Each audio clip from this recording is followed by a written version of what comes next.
แบ่งกันเด้อ50,000กะสิมีไผมากล้าลมแมวก็บ่ได้งาม แต่ผมมาเจ้าสบายดีเนาะไม่ได้อยู่กับซ่องโตอ้นสตูดิโอโอเคเนาะไม่ได้กันน่าจะแปลกใจเนาะมือกูเป็นยังอาจจะแปลกใจเนาะไม่ได้เฮามาอย่างอยู่นี่อยู่ที่ในเมืองเนาะปกติก็มีแต่อยู่นอกเมืองแต่ว่าไม่พิเศษเนาะเฮาได้รับเกียรติแขกคิวได้รับเชิญเนาะที่เฮาจะมาเบิ่งหนังเนาะพอกซื้อมุนซนฮักมายอกมาแย่งฮักแย่งฮักมายอกมาแย่ง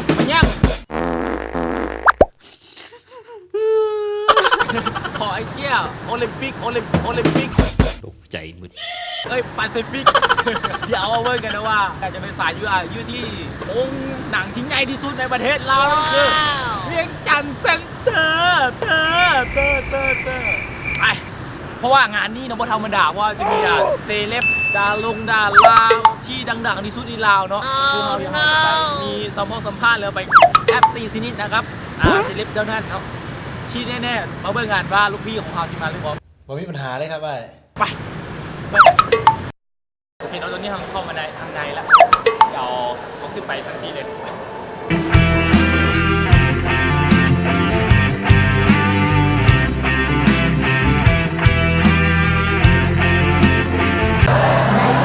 เราตอนนี้เราก็เข้ามาในงานอันของงานตัวของห้างโรงเรียนแล้วนี่มีไป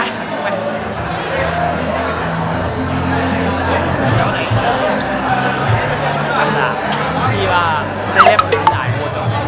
เขาพูดจักเขาตั้งแต่เขาพูดจักเขาก็เขาแล้ว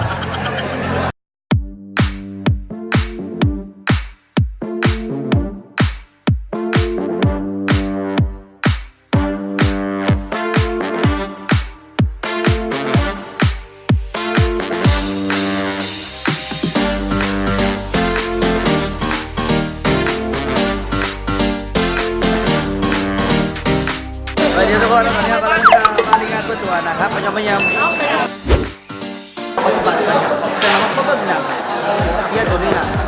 ต้องรับเลยว่ามันเกินค่าเข้ากับชีวิตของวัยรุ่นนะครับเข้ากับวิถีชีวิตของคนอยู่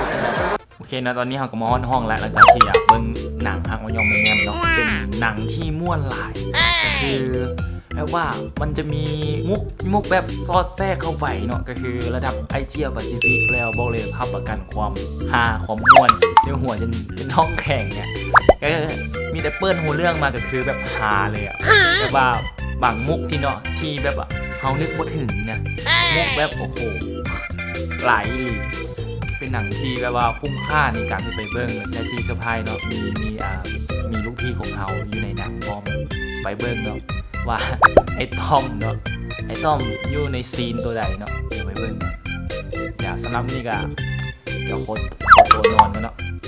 บ๊ายบายยอมมาแย้มแบบนี้อ้ายคือสีบ่ต้องการ